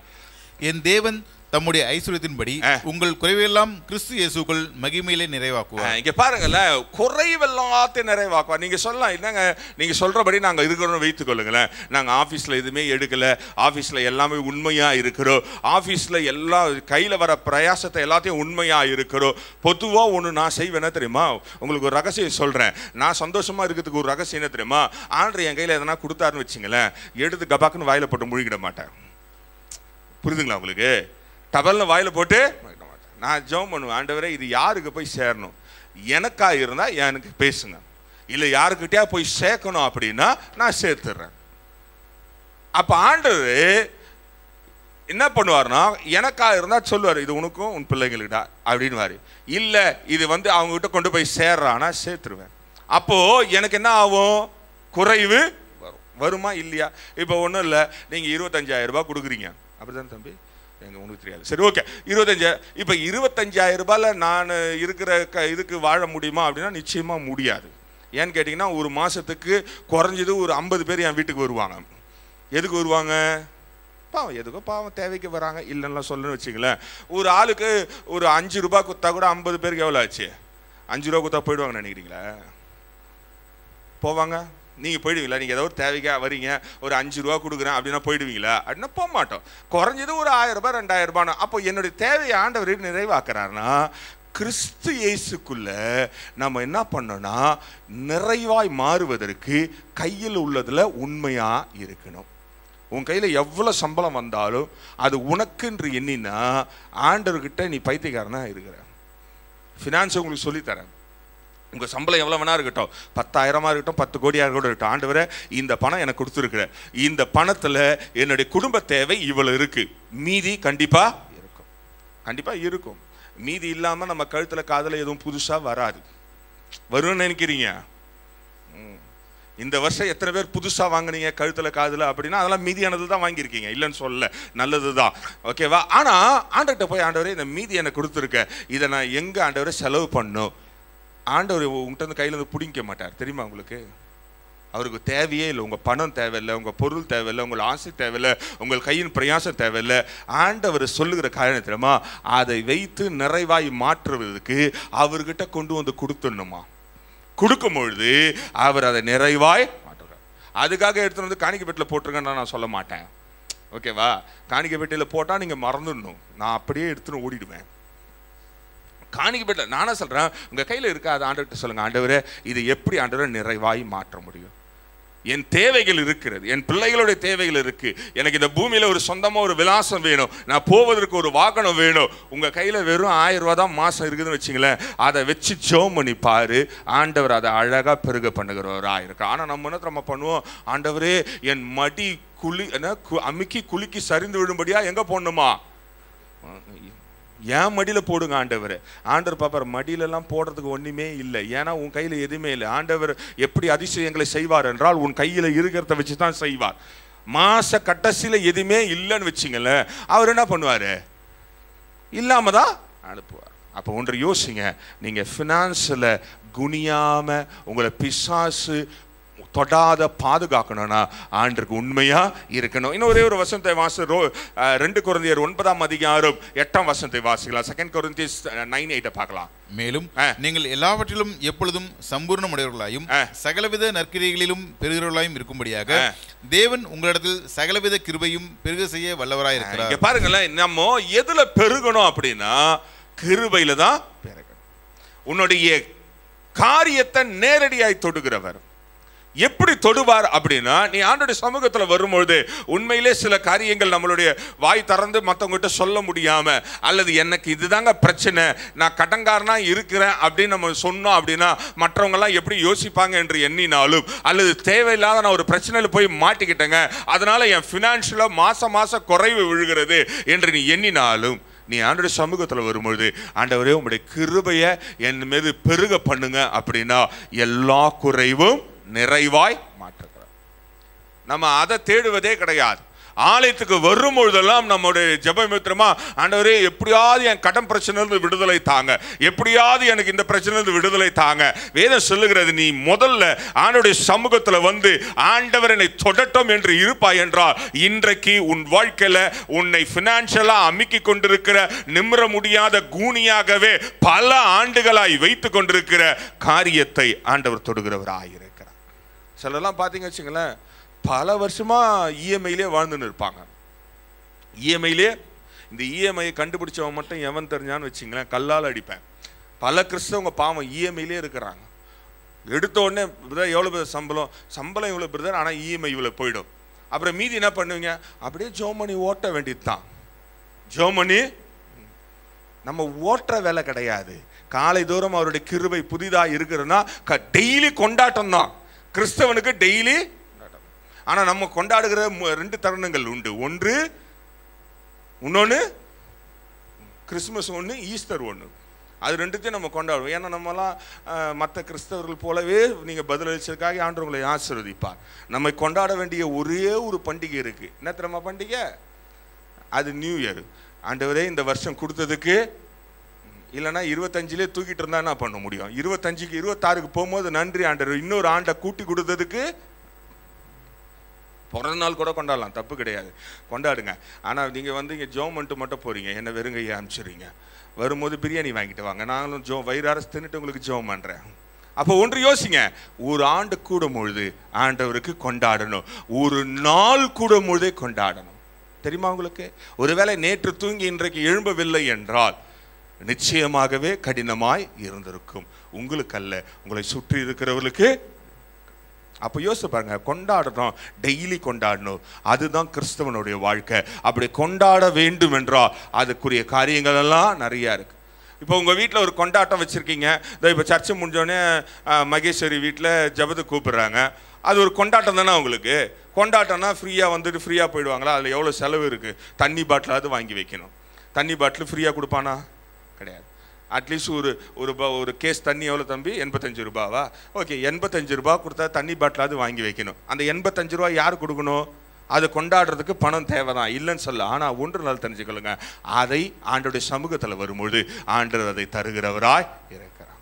அநேக தருணங்களில் சபைக்கு வந்து போன பிறகு ஆண்டவர் அநேகரை நடத்தி கொண்டே இருக்கிறார். இன்றைக்கு ஒருவேளை உன் ஃபினான்ஸ் நிமித்தமாக உன்னை பிசாசு குனியை வைத்து கொண்டிருக்கிறான் என்றால், என் பிரச்சனையை தான் ஆண்டவர் டைரக்டாக தொடுவார். உன்னை தொடுறாருன்னு கவலைப்படாத. உன்னை தொடும்பொழுது உன் மேலே இருக்கிற பிரச்சனை நீங்குவதாக இருக்கிறது. இரண்டாவது ஒரு காரியமாக நம்ம பார்க்க போகிறோம், உன்னுடைய வியாதியை ஆண்டவர் தொடுகிறார். வியாதினா பல விதமான வியாதிகள் இருக்குது. ஒன்று ஃபிசிக்கலாக இருக்குது, ஃபிசிக்கலாக பிரச்சனைகள் இருக்குது. அது நம்ம சரீரத்தில் இருக்கிற வரைக்கும் நிச்சயமாகவே இருக்கும், கட்டாயமாக இருக்கும். ஏன்னா நம்ம சரீரத்தை ஆரோக்கியமாக வைத்து கொள்ளுகிறோமா அப்படின்னா கிடையாது. வேதம் சொல்லுகிறது போல சாப்பிடுகிறோமா அப்படின்னா அதுவும் கிடையாது. வேதம் என்ன சொல்லுகிறது? தொண்டை அளவுக்கு தின்னுகிறவனுக்கு தண்ணியை ஊற்றி கடப்பாரை வச்சு உள்ள குத்தி அமுக்குன்னு சொல்லுகிறது. அப்படியா சொல்லுது? கத்தி எடுத்து தொண்டையில் வெய்யுந்து வச்சா அடுத்த பிரியாணி யாரு? நீங்களாம் இருக்கிறீங்க, கத்தி எடுத்து உங்கள் கழுத்தில் வச்சுட்டா அடுத்த பிரியாணி யாரு? யார் கழுத்தில் கழுத்து வைக்கிறோமோ அவங்க தான் பிரியாணி ஆவாங்க. அப்போ வேதம் சொல்லுகிறது, வேதம் சொல்லுகிற பொழுது போல சாப்பிடுவது கிடையாது. வேதம் என்ன சொல்லுகிறது? இந்த பூமியில் உள்ள எல்லாவற்றையும் சாப்பிடணும், நல்லது தான். ஆனால் எதெல்லாம் சாப்பிடக்கூடாது தான் அதுதான் நம்ம முதல்ல தேடி சாப்பிடுவோம். ஏன்னா பிசாசு நமக்கு அதில் ஒரு தூண்டல் கொடுத்துக்கிறான். சிலர்லாம் சொல்லுவாங்க, இந்த வியாதிக்கு நீங்கள் போய் இந்த கறியை சாப்பிட்டீங்கன்னா அந்த வியாதி சரியாயிடும். பைபிள் எங்கே இருக்குன்னு நானும் தேடி தேடி பார்த்தேன், கிடைக்கவே இல்லை. அப்போ வேதம் சொல்லுகிறது போல நம்ம சாப்பிடுவதும் கிடையாது. அதனால பிசிக்கலாக வியாதிகள் வரதான் செய்யும், இல்லைன்னு சொல்லலை. அடுத்தது, சிலருக்கு மென்டலாக ப்ராப்ளம் இருக்கும். ஆலயத்தில் இருந்தால் கூட எப்படி இருக்கும்? தூங்குற போலவே இருக்கும். அவங்களுக்குலாம் என்ன, சாரி அப்படி சொல்லக்கூடாது, ஜெபத்தில் இருக்கிறது போலவே இருக்கும். ஏன்னா நீங்கள் தூங்குறீங்கன்னு சொன்னால் அது ஏற்றுக்கொள்ளப்பட முடியாது. நீங்கள் எனக்காய் ஜெபித்து கொண்டிருக்கீங்க, ஐயா நல்லா பிரசங்கம் பண்ணட்டும், ஆண்டவர் கிரியை செய்யட்டும், ஜெபம் பண்ணுறீங்க, உங்களை ஆண்டவர் ஆசீர்வதிப்பாராக. இப்போ சிலருக்கு மென்டல் ப்ராப்ளம் இருக்கும், வியாதிகள் இருக்கும். அல்லது சிலருக்கு எதனா ஒரு பழக்கத்திலேருந்து விடுதலை ஆகணுங்க, அடிக்ஷன் ப்ராப்ளம் இருக்கும். சிலருக்கு தனிமையில் இருக்கிற ஒரு ப்ராப்ளம் இருக்கும், தனியாக இருக்கிறோம், எல்லாரும் இருந்தாலும் தனியாக இருக்கிறோம் அப்படின்ற ஒரு பிரச்சனை இருக்கும். சிலருக்கு நான் எப்பவுமே தனியாக இருக்கணுன்ற ஒரு பிரச்சனை இருக்கும். ஆனால் வேதம் சொல்லுகிறது இரண்டாவது ஒரு காரியம், வாட் எவர் த சிக்னஸஸ். சில நேரத்தில் நம்ம அதில் பழகிடுறோம். சிலர்லாம் எப்படி தெரியாங்க, தனியாகவே இருந்து பழகிட்டாங்க. அவங்ககிட்ட போய் பேசுங்களேன், அவங்க மற்றவங்கள மாதிரி பேச மாட்டாங்க. மற்றவங்கள மாதிரி சோத்திரம் கூட வர மாட்டாங்க. பிறகு சோத்திரம் அப்படி போவாங்க. ஏன் தெரியுங்களா? அவங்களுக்கு முன்ன பின்ன சோத்திரம் பண்ணியிருக்க மாட்டாங்க, யாருக்குமே பண்ண மாட்டாங்க. நீங்கள் ஒரு நாளைக்கு எத்தனை பேருக்கு சோத்திரம் பண்ணுறீங்க அப்படின்னு யோசிச்சு பாருங்களேன். முதல்ல பொண்டாட்டிகள் எழுந்து புருஷருக்கு சோத்திரம் பண்ணுறீங்களா அப்படின்னா கிடையாது. அந்த மூஞ்ச காலில் பார்க்கறதுக்கு நான் போய் அடுப்பங்கட்டில் நிற்பேன். சரி, புருஷனாவது எழுந்து பொண்டாட்டியை பார்த்து அம்மா சோத்திரமா ஆண்டு நல்ல நாளை கொடுத்துருக்காரு அப்படின்னு எத்தனை புருஷன் சொல்லிக்கிறோம்? ஐயோ, அந்த மூஞ்ச காலையிலேயே பார்க்கணுமா? வேதம் சொல்லுகிறது, நல்லா கவனித்து பாருங்களேன், இது எல்லாமே பிசாசு தானாக கொண்டு வருகிறவன். கடைசியில் என்ன தெரியுமா ஆயிடும்? மாலையில் ஜபத்துக்கு வர்றது தான். சில விசுவாசி வீட்டில் பார்த்தீங்கன்னா மாலை ஜபம், இந்த குடும்ப ஜபங்குது பற்றியா, அப்போ முடிச்சு பார்த்தா சோத்திரம் சொல்லுவாங்க. அதுவும் எப்போ தெரியுமா? செவுத்துக்கு சொல்கிறோமே, சத்திரம் சத்திரம் சத்திரம் சத்திரம் சத்திரம். இந்த ஜன்னலுக்கு ஒரு சோத்திரம், வாசக்காலுக்கு ஒரு சோத்திரம், செவுத்துக்கு ஒரு சோத்திரம், அங்கே இருக்கிற ஃப்ரிட்ஜுக்கு ஒரு சோத்திரம், டிவிக்கு ஒரு சோத்திரம். வீட்டில் இருக்கிற பிள்ளைங்களுக்கு பொண்டாட்டிக்கு பார்த்து சோத்திரம் பண்ணுறதே கிடையாது. உங்களை சொல்லலை, நீங்களாம் அருமையானவர்கள், நீங்கள் பரலோகத்தில் இருப்பதை போலவே என் கண்ணுக்கு காட்சி அளிக்கிறது. வேதம் சொல்லுகிறது இதெல்லாம் வியாதி, பிசாசு கொண்டு வருகிறவன். நாளைக்கு நேரத்தில் நம்ம பண்ணுவோம், இது அப்படியே வளர்ந்து வளர்ந்து வளர்ந்து வளர்ந்து வளர்ந்து உங்களுக்குள்ள பிரிவினையை கொண்டு வரும், உங்களுக்குள்ள பிரச்சனையை கொண்டு வரும், உங்களுக்குள்ள மன கஷ்டத்தை கொண்டு வரும். கடைசியில் நீங்கள் தனியாக இருக்கிறது போலவே இருக்கும். அப்புறம் ஆண்டவர்கிட்ட வந்து, ஆண்டவரே நான் மன கிளேசமுள்ள ஸ்திரீயை போலவே இருக்கிறேன், என் மன பாரத்தை நீக்குங்க. இது யார் மேலே பிரச்சனை? வேதம் சொல்லுகிறது ஸ்தோத்திரம் செய்வதில் பரவாயில்ல, வசனம் ஞாபகம் இருக்கு, உங்களை ஆண்டவர் ஆசீர்வதிப்பாராக. சோத்திர செய்யத்துல எப்படி பண்ணுமா? முந்திக்கணும். சிலர்லாம் ஆஃபீஸில் போன உடனே மேனேஜர் வரும் வரைக்கும் பார்த்துனே இருப்பாங்க. வந்தோடனே sir good morning, sir sir good morning. ஏன் கேளுங்க, அந்த மாதம் இன்க்ரிமெண்ட் போடணும். இங்கே சர்ச்சுக்கு வந்தால் கூட வாயை திறந்து ஆராதிங்க, ஸ்தோத்திரம் செய்யுங்க, ஆண்டவரை ஆராதிங்க, கஷ்டப்பட்டு சொல்லணும். சொன்ன பிறகுதான் அப்புறம் கைகளை உயர்த்தி ஆராதிப்போம். அப்போ தான் எல்லாரும் கையை தூக்குது. அது வரைக்கும் அக்கல்ல கட்டி மாதிரியே வச்சு நிற்குது. ஏன் எங்க வந்திருக்கிறோம்? விட்டுதலையா ஆராதிக்கிற அப்பா வீட்டுக்கு வந்திருக்கிறோம். அப்பா வீட்டுக்கு வரும்போது சந்தோஷமாய் நிறைந்திருக்கணும், ஆடல் பாடல் இருக்கணும், அங்க கொண்டாட்டம் இருக்கணும், அங்க உன் பலம் கொண்ட வரைக்கும் ஆராதிக்கணும். ஆனா அதெல்லாம் செய்வதே கிடையாது. அதுக்கப்புறம் வீட்டுக்கு போகும்போது நான் சர்ச்சில் தனியாவே இருக்கிறேன், என் கூட யாருமே பேசத்தில்லை. எப்படி பேசுவாங்க? நீ போய் சோத்திரம் செய்வதில் முந்திக்கொள்ளு.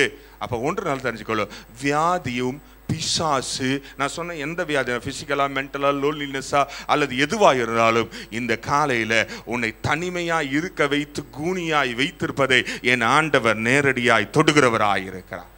நேரடியாக தொடுறவர். அவர் சுத்தி வளைச்சு கொண்டாந்தெல்லாம் தொடுறதுலாம் கிடையாது, நேரடியாய் தொடுவர். இன்றைக்கு ஒன்று நல்லா தெரிஞ்சுக்கோ, பிசாசு பல நேரத்தில் என்ன தெரியுமா உங்களுக்குள்ள சொல்லுவான், நீ அவங்களோட பெரிய ஆளு கிடையாது, அதனால என்ன பண்ணாத, அவங்க மூஞ்சிக்கு முன்னாடி அவங்களுக்கு சோத்திரம் சொல்ல நைஸா ஓடி போயிடு, யார் கண்ணிலையும் படாம. பிசாசு சொல்ற வேலை. நான் என்ன தெரியுமா சொல்றேன், அப்படி உங்களுக்கு சிந்தனை இருந்தால் முதல்ல யாரை பார்த்து ஓடணும் அல்லது யாருக்கு சோத்திரம் பண்ணக்கூடாது அப்படின்னு நினைக்கிறீங்களோ அவங்களுக்கு முதல்ல சோத்திரத்தை போட்டு ஓடி போயிட்டு பாருங்களேன். அடுத்த வாரம் தானா சரியா தானா. நீங்கள் பார்க்கறத பார்த்தா, பாஸ்டர் நாங்கள் பக்கத்தில் இருக்கிறவங்களே சோத்திரம் சொல்ல மாட்டோம் பாஸ்டர், பக்கத்தில் இருக்கிறவங்க சோத்திரம் சொல்லுங்க, இப்போவாது ஆண்டர் மகிமைப்படுவா.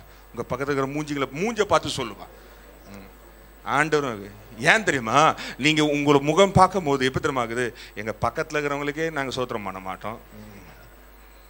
நீங்கள் போயிட்டீங்க ஊரில் இருக்கிற கதைக்கு.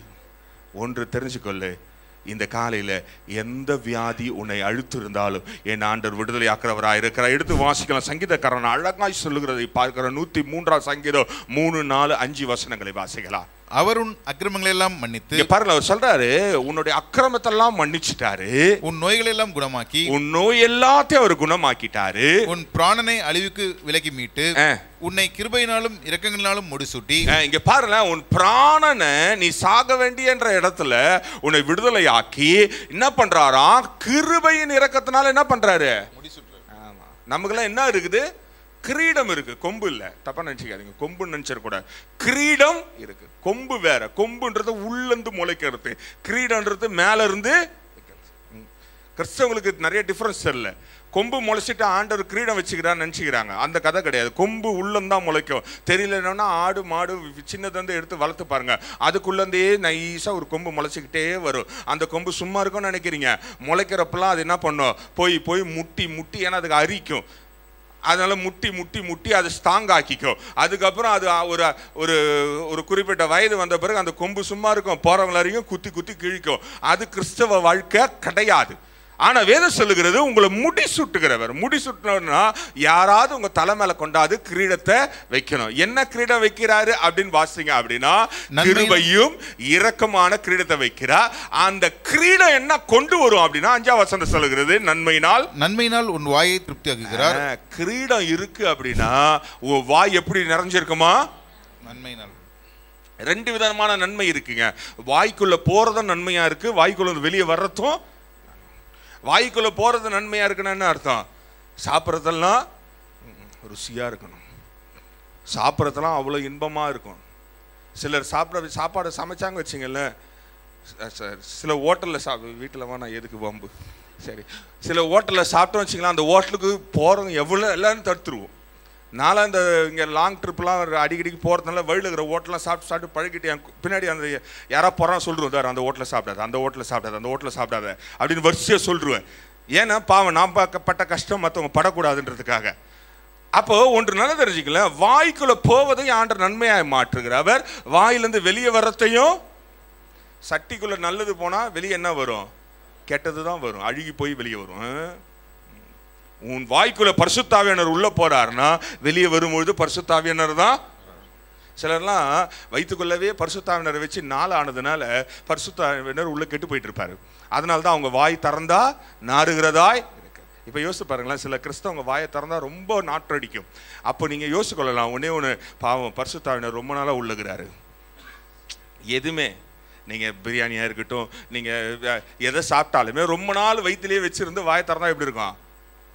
சரி வாய் விட்டுருங்க. பானையில் வச்சிருந்து பானையை திறந்தா எப்படி இருக்கும்? சில பானைலாம் அப்படி தான் இருக்குது. உங்களை சொல்லலை, உங்கள் வயிற்றில் இருக்கிற பரிசுத்த ஆவியானவரை அப்பப்போ வெளியே நன்மையினால் வெளியே கொண்டு வர வேண்டியது அவசியமானதாக இருக்கிறது. அப்போ கிறிஸ்தவர்கள் ஆண்டவரை பின்பற்றுகிறவர்கள் பேசும்பொழுது அவங்க வாயில் நன்மையானது வரணும். நன்மையானதான் ஆண்டவர் பார்த்துக்குவாருங்க. ஜெபிக்கலாம். ஆண்டவரால் செய்யக்கூடாத காரியம் ஒன்று கிடையாது, அவரால் முடியாதது ஒன்றுமே இல்லை அப்படின்றதான் கிறிஸ்தவ வாழ்க்கையில். ஐயோயோ அப்படி ஆயிடுச்சு அப்படின்னு இனி எந்த கிறிஸ்தவங்க பார்த்தாங்க பேசினாங்க வச்சிங்கன்னா பக்கத்தில் இருக்கிறவங்க நொறுக்குன்னு அவங்க தள்ள கொட்டுங்க. உங்களுக்கு சொல்லித்தரேன். ஏன்னா நம்ம வாயில் ஐயோன்னு வரக்கூடாது. அப்படியே ஆயிடுச்சு அப்படிலாம். ஓ அப்படியா, வெரி குட், சூப்பர், ஆண்டவர் இருக்கார், நடத்துவார், கவலைப்படாதீங்க. நீங்கள் சொல்லி பாருங்களேன், ஆண்டவர் உங்களையும் அதே போல் நடத்துகிறவராய், உன் வாயின் படியே ஆண்டவர் செய்கிறவரா. ஜீவனும் மரணமும் எங்கே இருக்குதான்? அப்போ உன் நாவினாலே நீ நன்மையானதை வெளியே சொல்லும் பொழுது நன்மை அவனுக்கும் நடக்கும், அதே நன்மை. வேதம் சொல்லுகிறது, வார்த்தையானது வெளியே போகும்போது அது செய்ய வேண்டியதை செய்து திரும்பவும். அப்ப நீ சொல்லுகிறது நன்மையாகவே இருக்க வேண்டாம். அது கடைசி 2வது பகுதி சொல்றார், கிரீடம் வச்சா என்ன வருமா? கழுகுக்கு சமானமாய், அழுகுக்கு சமானமாய் உன் வயது திரும்ப வாழ வயது போலாகிறது. இங்க பாருங்களேன், இப்போ பிசிக்கலா ஆண்டவர் ஏதாவது உன்னை கூனியாய் பிசாசு வைத்திருக்கிறான் என்று அவன் மேல சாடினாலும், இல்லைங்க நானா என் பிரச்சனைக்கு என்னுடைய காரியத்துக்கு கூனியா இருக்கிறேன் அப்படின்னு நீங்க சொன்னாலும், உன் மேல கிரீடம் வைக்கப்பட்டா கிருபை உன் மேல இருக்குது அப்படி நீ எண்ணுவாய் என்றால், அப்படி இல்லை அப்படின்னா இன்னைக்கு கிரீடத்தை உன் தலை மேல ஆவியானவர் வைப்பதற்காக காத்து கொண்டிருக்கிறார். அப்படி வைக்கும் போது உன் வயது எப்படி இருக்குமா? சின்ன பையன் போல இருப்போம். சின்ன பசங்களை பார்த்துருக்கீங்களா? சர்ச்சில் யாருமே இல்லை, அப்படியே திரும்பி பார்த்தீங்கன்னா பாருங்க, ஒன்று கூட ஒன்றா உட்காரவே இல்லை. அங்கே திரும்பி பாருங்க, லைட்டாக இந்த வரிசையில் இருக்கிறவங்க திரும்பி பாருங்க, அது பாட்டுன்னு பேசிக்கின்னு அமக்கலை பண்ணிக்கின்னு ஜாலியாக இருக்குது. அவங்களுக்கு எதனா கஷ்டம் இருக்குதா? ஒன்றும் கிடையாது. அவங்களுக்கு இப்போ மதியம் சோறு யார் வாங்கி தரப்போறா? எதாவது கஷ்டம் இருக்குதா? கிடையாது. போகிறப்போ சோறு வரும். மதியம் யார் கொண்டாரா? அவங்க அப்பா அம்மா கொண்டு வருவார், இல்லை யாரோ, அவங்களுக்கு சோறு வந்துடும். அடுத்து அவங்களுக்கு நாளைக்கு என்ன ட்ரெஸ்ஸு போட போகிறாங்கன்னு கவலை இருக்குதா? அப்போ ஒன்று தெரிஞ்சுக்க, ஆண்டவர் மேலே கிரீடத்தை வைப்பார் என்றா அதுதான் உண்மையான ஆசீர்வாதம். நீ எதை குறித்தும் கவலைப்பட வேண்டியது அவசியம். 2வது ஒரு காரியத்தை வாசிக்கலாம். சங்கீதக்காரன் சொல்லுகிறான், 107:20 வாசிக்கலாம். அவர் தமது வசனத்தை அனுப்பி அவர்களை குணமாக்கி அவர்களை அழிவுக்கு தப்புவிக்கிறார். இங்க பாருங்களேன், உன்னுடைய குணத்தை மாற்றுவதற்கு ஆண்டவர் ஒரே ஒரு காரியம் தான் செய்வார். அன்றைக்கு இயேசு பூமியில இருந்தால் அந்த ஸ்திரீயை தொட்டார். அன்றைக்கு இருந்தாரு, தொட்டார். இன்றைக்கும் ஆவியானவர் இருக்கிறார், தொடுவார். ஆனா அதை விட மேலானது என்னவென்றால், வசனத்தை அனுப்பும் பொழுது அது என்ன ஆக்குமா? உன்னை சுகமாக்குறதா, உன்னை தப்புவிக்கிறதா, அழிவிலிருந்து விடுதலை ஆக்குவதா அவருடைய வசனம் இருக்கிறது. அவருடைய வசனம் ரொம்ப ஸ்ட்ராங் ஆனது. வசனம் ரொம்ப ஸ்ட்ராங் ஆனது. வேத வசனம் அவ்வளோ அருமையானது. நீங்க வீட்டில் போய் பொறுமையா வாசிக்கொள்ளுங்க. நேரம் இல்லாததுனால ஏசாயா 41:10 சொல்லுகிறது, நீ பயப்படவே பயப்படாத. அவ்வளோ ஸ்ட்ராங்கான வசனம் நமக்கு தெரியும். நீங்க வீட்டில் போய் வாசிக்கொள்ளுங்க. 41:10 ஏசாயா நமக்கு தெரிஞ்சுதான். நீ பயப்படவே பயப்படாத, நான் உன்னோட. அப்ப வசனம் நமக்கு நல்லா தெரியணும். ஒரு கடினமான சூழ்நிலை வரும்பொழுது, நான் கூனியா என்னை மாற்றுவதற்கு பிசாசு ஆயத்தமா இருக்கும்பொழுது நான் பயப்பட மாட்டேன் அப்படின்னு நிற்கும் பொழுதுதான் ஆண்டவர் உன்னை அழகா நிம்மதி செய்கிறவரா இருக்கிறார் என்று நாம் பார்க்கிறோம். சங்கீதம் 23:4 நமக்கு நல்லா தெரியும். மரண இருளின் பள்ளத்தாக்கில் நடந்தாலும் பொல்லாப்புக்கு பயப்படும். அப்போ ஒன்று நல்லா தெரிஞ்சுக்கோ, வசனம் தான் உன்னுடைய கூனியா இருக்க காரியத்தை, உன்னை கூணமா வைத்திருக்கிற காரியத்தை, பிசிக்கலா சிக்னஸ்ல அல்லது லோன்லினஸ்ல இருக்கக்கூடிய காரியத்துல வசனம் தான் உன்னை நிமிர செய்கிறதா இருக்கு. அப்போ ஒன்று நல்லா தெரியும். சங்கீதக்காரன் எவ்வளவு அழகா சொல்றா பாரு, நான் எதை குறித்தோ கவலைப்படுவதே இல்லை. அது உபாகமம் 31:6 சொல்லுகிறது, நீங்க பலன் கொண்டு இருங்க. எப்படி இருக்கணுமா? பலன் கொண்டு இருங்க. எல்லா நேரத்திலும் பலம் உள்ளவர்களாக இருங்க. அப்போ ஆண்டு சொல்றாரு பாருங்களேன், நான் உன் கூட இருக்கிறேன், நீ மரணத்தில் நடந்தாலும் உன் கூட இருக்கிறேன், நீ பலன் கொண்டு இரு. மத்தேயு 28:20 சொல்லுகிறது, உலகம் முடிவு பரியதும் இருக்கிறேன். எத்தனை நாளைக்கு இருப்பாரு? உலகம் முடிவு பரியதும் எல்லா நாளும், சகல நாளும். இன்னைக்கு தான் இருப்பேன், மாசம் 1ஆம் தேதி தான் இருப்பேன், ஏன்னா நீ தசமா கொடுப்பேன் அப்படின்னு வேதத்தில் இருக்குதா? இல்ல ஃபர்ஸ்ட் வீக் மட்டும் தாங்க இருப்பேன் நான் உங்க கூட அப்படின்னு ஆண்டவர் சொல்றாரா? கிடையாது. உலகம் முடிவு பரியதும் சகல நாட்களும் நான் உங்களோடவே எல்லா நாளும் இருப்பார். அப்ப எல்லா நாளும் இருக்கிற பொழுது நம்ம கூனியா இருக்க வேண்டிய, கூணமா இருக்க வேண்டிய அவசியமே கிடையாது. இன்றைக்கு ஆண்டவர் ஒருவேளை நான் என்ன அப்படி வைத்திருக்கிறார் அப்படின்னு எண்ணுவா என்றா, கடைசியா ஒன்று வாசிக்கலாம். யோவான் 14:18 வாசித்து முடிக்கலாம். நான் உங்களை திக்கற்றவர்களாக விடேன், உங்களிடத்தில் வருவேன். இங்க பாருங்க, அவர் சொல்றாரு பாருங்க, நான் உங்களை திக்கற்றா, அவர் தான் வரணும், அவர் தான் வருவார். அவர் வார்த்தையா இந்த காலையில உன்னோட என்னோட வருகிறவராய் இருக்கிறார். இந்த காலையில அருமையான தேவச்சனமே, நீயும் நானும், பிசாசு நம்மளை கூணம் வைப்பது அவனுடைய வேலை. ஏன் தெரியுமா? அவன் கொண்டாந்து பெரிய சுமையத்துக்கு வந்து வைக்க மாட்டான். அவனுக்கு அதெல்லாம் வேலை இல்லை, அவனுக்கு டைம் இல்லை. புரியுதுங்களா? அவன் பெருசா கொண்டாந்துலாம், ஐயோ வராரு, வந்திருக்காரு, வந்திருப்பது லாசர் ஐயா, அவர் இன்னைக்கு எப்படி குணமாக்கலாம் அப்படின்னு திட்டம் போடுறது அவனுடைய வேலை. அவனுடைய வேலை என்ன தெரியுமா? உலகம் மாயமான பொருட்கள் காரியங்களை விரித்து வைப்பது தான், எல்லாத்தையும் திறந்து வைப்பது தான், நம்ம போகும்பொழுது அதை பார்க்கும்படியாய் நம்மளுடைய கண்களுக்கு வைப்பது தான், நம்ம காதுகளிலே விழும்படியாய் மற்றவர்களை பேச வைப்பது தான். நான் என்ன தெரியுமா சொல்றேன், கிறிஸ்தவங்க பல நேரத்தில் எங்க தெரியுமா, கடைக்கு போகும்போதெல்லாம் கிறிஸ்தவங்க எப்படி இருக்கணுமா? குருடா இருக்கணும். கணத்திலன்னா எதாவது வாங்க முடியுமா? கடைக்கு போவோம், எங்க வந்துக்கிறோம்? சரவணா ஸ்டோர். அப்புறம் என்ன, எத்தனாவது மாடி அது தெரியல, அப்படியே கீழே இறங்கி வெளியே வந்துரு, ஆண்டு ஒன்று நிச்சயமா ஆசிரியர் உன் பணம் பைத்தி அப்படியே ரிட்டர்ன் வீட்டுக்கு வரும். சிலர்லாம் பார்த்தீங்க வச்சுங்களா, போகும்போதே மேலேருந்து கீழே வரைக்கும் பார்க்கறது. அவனும் பாருங்களேன், லைட்டு போட்டு இந்த ஜிஆர்டி நைட்டில் பார்த்துக்கிறீங்களா, கலர் கலராக வச்சிருப்பான். வா உள்ளவா உள்ளவா உள்ளவான்னு அவன் கூப்பிடுவான். நம்மளா உள்ள போய் மாட்டிக்கிறது. ஒரு அம்மாவை கேட்டேன், பாஸ்டர் நான் அப்படிலாம் இல்லை, நான் ரொம்ப சேஃபாக இருக்கேன். எப்படி? மாதம் மாதம் சீட்டு கட்டுறேன். கட்டு, நீ கட்ட வேண்டியது ஆத்துமா மேலே, அங்கே சீட்டு கட்டுறது இல்லை, இங்கே சீட்டை கட்டுறது. கடைசியில் அவன் இழுத்து முட்டு ஓட்ட பிறகு ஐயோ சீட்டு போச்சே, சீட்டு போச்சு, மொத்தமாக போவேன். ஒன்று நல்லா தெரிஞ்சுக்கொள்ளுங்களேன், அவன் உங்க மேல சுமையை சுமத்துவதில்லை. அவனுடைய வேலை உலக மாய காரியங்களை விரித்து வைப்பது தான்.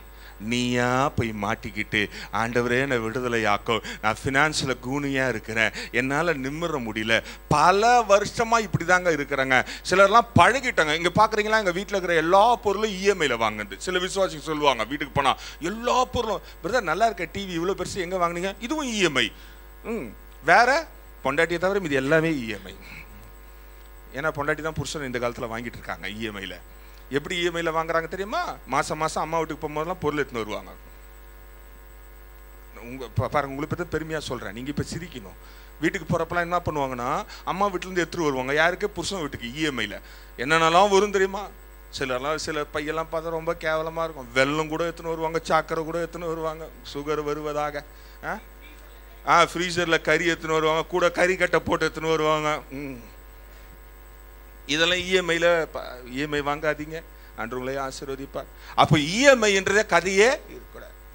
அப்போ ஒன்று நினச்சிக்கொள்ளுங்களேன், உனக்கு தருவேன் என்றால் தருவார், உனக்கு தேவை என்பதை தருவார், தேவை இல்லாததை தர மாட்டார். தர மாட்டேன் என்பதை நீ ஒட்ட காலில் பிடிச்சி வாங்கிட்டேன்னா அது உனக்கு பிரச்சனை தான் வரும்.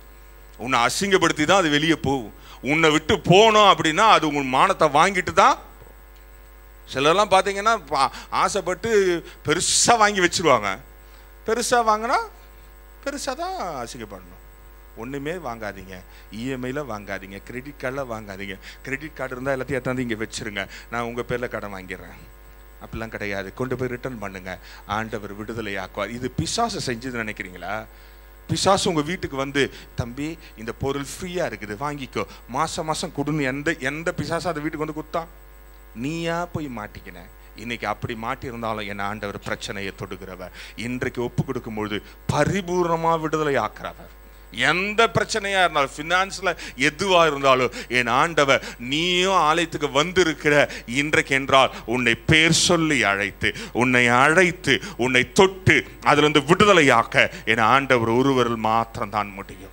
ஒருவேளை பிரச்சனை தாங்க என்ன அழுத்திக்கிட்டு இருக்கு, ஐ ஃபீலிங் சிக் ஆல்வேஸ், நான் பல நேரத்தில் வியாதியோடு இருக்கேன், மனக்குழப்பத்தோடு இருக்கேன், எனக்கு சரியா என்ன செய்யணும்னு தெரியல அப்படின்னாலும் என் ஆண்டவர் அழகா உன்னை பிரச்சனை இருந்து விடுதலை ஆக்கிறவர் ஆயிரு. இருந்த இடத்துல கண்களை மூடி ஆண்டவர்கிட்ட இந்த கூனி வந்தா பாருங்க, வழக்கம் போல சபைக்கு வந்தா. நம்மளும் அப்படிதான், ஞாயிற்றுக்கிழமையான சர்ச்சுக்கு போகணும்னு என்று வந்திருக்கிறோம். ஒருவேளை அப்படி வந்திருந்தாலும் கவலைப்படாதீங்க. இன்றைக்கு உன்னை அமுக்கி கொண்டிருக்கிற காரியத்தை என் ஆண்டவர் விடுதலை செய்கிறவர் ஆயிரம். உன்னை நிமிர விடாம, உனக்கு வைத்திருக்கிற ஆசீர்வாதத்தை காண முடியாம, உன் தலை மேல கிரீடத்தை வச்சா கிரீட நிக்க முடியாம பிசாசு உன்னை கூனியாய் வைத்திருப்பான் என்றால், இன்றைக்கு என் ஆண்டவர் உன்னை நிமிர செய்து உன் தலை மேல கிருபையின் கிரீடத்தை வைப்பார். அந்த கிரீடம் தலை மேல வச்சிட்டாருன்னு வச்சுங்களேன், உன் வாயை நன்மையினால் திருப்தி ஆக்கிறவர். வாய்க்குள்ள போவது எல்லாம் நன்மை, வாய்க்கிலிருந்து வெளியேற வருவதெல்லாம் நன்மையாய் மாற்றுகிறவர். உன் வயதை வாழ வயது போல மாற்றுகிறவர். அப்படி என்றால் ஒரு சின்ன பிள்ளைய போல, ஒரு வாலிபனை போல உற்சாகமாய், எந்த வியாதியோ எந்த கஷ்டமோ எந்த மன சஞ்சலமோ எதுவுமே இல்லாத நீக்கி என் ஆண்டவர் உன் தலை மேல கிரீடத்தை வைப்பது அவருடைய நோக்கமாயிருக்க. வேத வசனம் அதை செய்கிறதாயிருக்க. இன்றைக்கு ஒருவேளை ஆமாங்க, நீங்க சொன்னது போல நான் தெரியாம போய் மாட்டிக்கிட்டு இருக்கேன், இல்லைங்க நான் உண்மையிலே தனிமையா ஃபீல் பண்றேன், பல நேரத்தில் நான் தனியா இருக்கிற மாதிரியே இருக்குதுங்க அப்படி நீங்க எண்ணுவீங்கன்றா, இன்றைக்கு என் ஆண்டவர், நான் பிரசங்கிக்கிறவர், ஜீவனுள்ளவர், என் கையில் இருக்கிற வார்த்தையானது உண்மையும் சத்தியமும் வழிகாட்டுகிறதா இருக்கிறது. உன்னை விடுதலையாக்கும்படியா என் ஆண்டவர் கிரியை செய்கிறவராயிருக்கிறார்.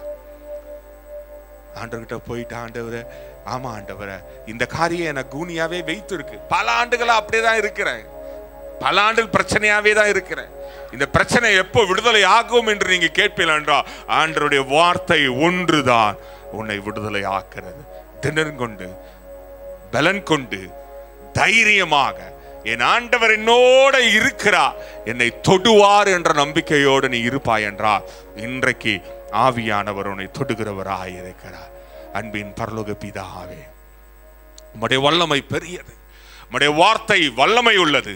அப்படிப்பட்ட வார்த்தை இன்றைக்கு ஒவ்வொருவரையும் தொடட்ட ஆண்டவரே. ஒருவேளை ஆமா, அந்த அம்மா போல 18 வருஷம் பழகிடுச்சிங்க, அப்படியே தூக்கி தூக்கி குடும்ப பாரம், குடும்ப கட்டன், குடும்ப பிரச்சனை இதெல்லாம் தூக்கி எனக்கு பழகிடுச்சு, அப்படியே போதுங்க வாழ்க்கை அப்படின்னு நீங்க சொன்னாலும், தினந்தோறும் கொண்டாடுவது அவருடைய வேலை, தினந்தோறும் நம்ம கொண்டாடுவது நம்மளுடைய வேலை, தினந்தோறும் ஆர்ப்பரித்து உற்சாகமாய் ஆராதனை பண்ணி அவரை துதித்து கொண்டாடுவது நம்முடைய வேலையாயிருக்கிறது. அதை செய்யக்கூடாதுன்றதுக்காக தான் பிசாசு நம்மளை குனிய வைத்து குனியாகவே வைப்பான். அது அவன் கொண்டு வருவான், நம்ம போய் மாட்டிக்குவோம். அப்படி மாட்டிக்கிட்டு இருந்தாலும் இன்றைக்கு என் ஆண்டவர் விடுதலை தருகிறவராயிருக்கிறார். பிதாவே, இந்த காலையில என் திருச்சபையில் இருக்கிற ஒவ்வொரு காய்கங்கள் சபைக்கு எந்த சூழ்நிலையிலாவது ஆண்டுகள் சென்றாலும், இல்லை அப்படியே தான் நான் வாழ்ந்துக்கிட்டு இருக்கேன் என்று சொன்னாலும், அல்லது என்னை நானா போய் மாட்டிக்கிட்டேன், நானா வைத்து விட்டேன், அதனால என்னை குனியா இருக்கிறேன் என்று சொன்னாலும், இப்பொழுது அவங்க தலை மேல கிருபையின் கிரீடத்தை நீங்க சுட்டுங்க ஆண்டவரே. எங்க தலை மேல கிருபையின் கிரீடம் இருக்கட்டும், அது விழாதபடி நாங்கள் பாதுகாக்க எங்களுக்கு பலன் தாங்க ஆண்டவரே. இதில் ஒவ்வொருவரையும் உற்சாகமாய் வைத்தார்கள். இந்த காலையில சத்தியம் எங்களை விடுதலை ஆக்கட்டும். இயேசுவின் நாமத்தில் பிதாவே, ஆமென். நம்முடைய கர்த்தராகிய இயேசு கிறிஸ்துவின் கிருபையும் பிதாவின் அன்பும் பரிசுத்தாவின் அந்யோன்ய ஐக்கியமும் இன்றும் என்றும் சதா காலமும் நம்மை தொட்டு நிமிர செய்வாராக. ஆமென்.